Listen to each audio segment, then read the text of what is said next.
If you're one of the people who mourned the discontinuation of the Apple HomePod in 2021, you're in luck because the Apple HomePod 2 is here, and we got our hands on not just one, but two of them to see exactly how it stacks up and whether it's right for you. Hi, I'm Adriana from Ratings.com. We reviewed the original HomePod and the HomePod Mini on our website back when they first came out, and you can read those reviews in the link down below. First HomePod was a great sounding smart speaker, but it was expensive and was discontinued after just 3 years. The Mini, which is smaller and notably cheaper, fared a lot better and can still do almost everything the HomePod can do. We can speculate about why Apple discontinued the HomePod, but in any case, they decided to give it another shot with the HomePod 2. And today we'll be looking at its design, how it performs on our latest test bench, and if you should buy it.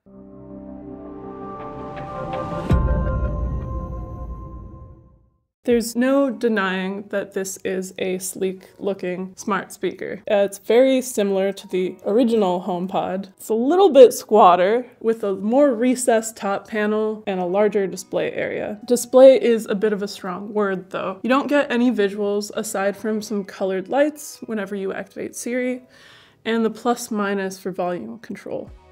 There is touch functionality, so you can adjust the volume, skip tracks, or answer phone calls by tapping the display if you happen to get tired of asking Siri to do it for you. A nice addition is that it now has a detachable cable. It's a little thing, but that was a big gripe with the first HomePod.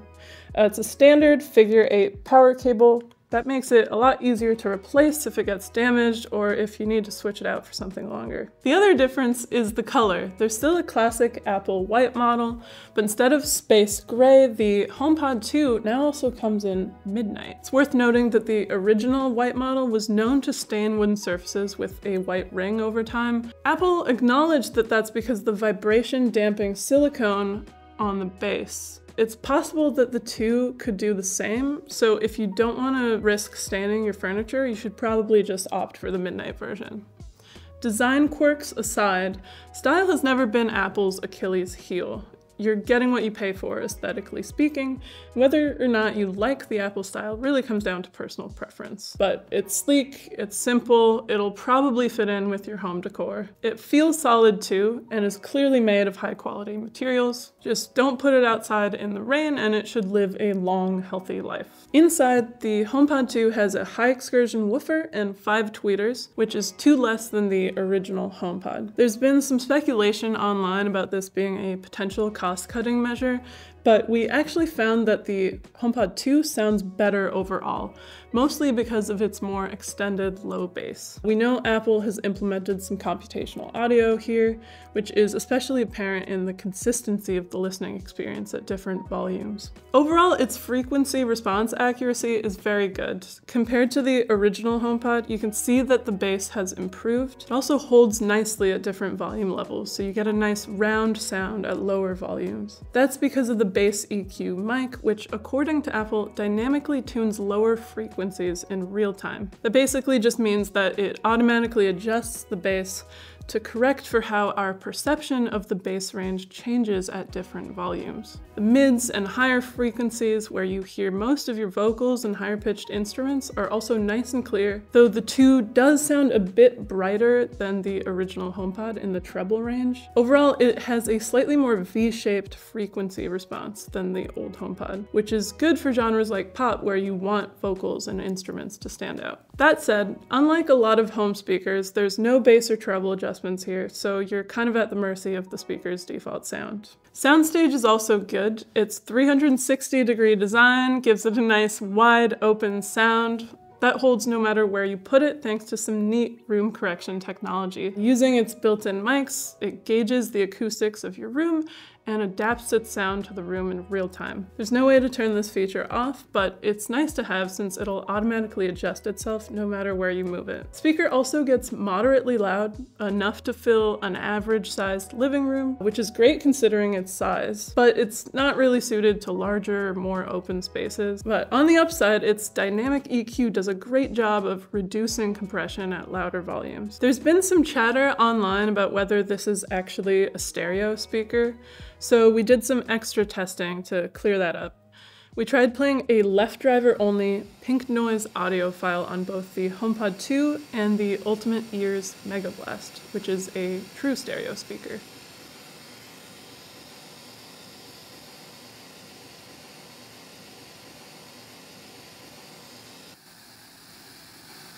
As you can see, with the Mega Blast, there's about a 10 decibel difference between the left and right sides. With the HomePod, there's only 1 decibel difference, indicating that it's playing the file in mono rather than stereo. That means if you want true stereo sound, you'll have to get 2 HomePods and use them as a stereo pair.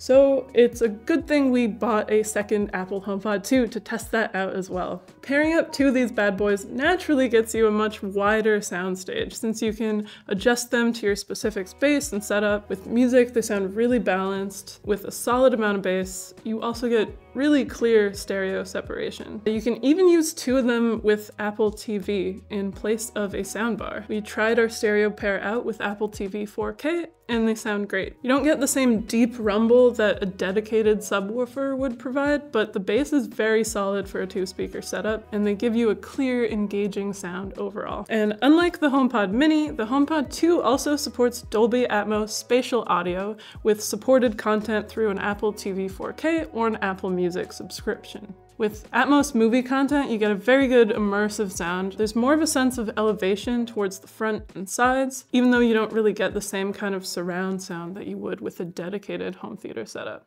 Now, as a smart home speaker, it's limited to what Siri can do, so it's best for those already in the Apple ecosystem. But it integrates into that ecosystem pretty seamlessly, and there's a lot of great functionality here for Apple users. You get Apple AirPlay as well as lossless audio playback through Apple Music.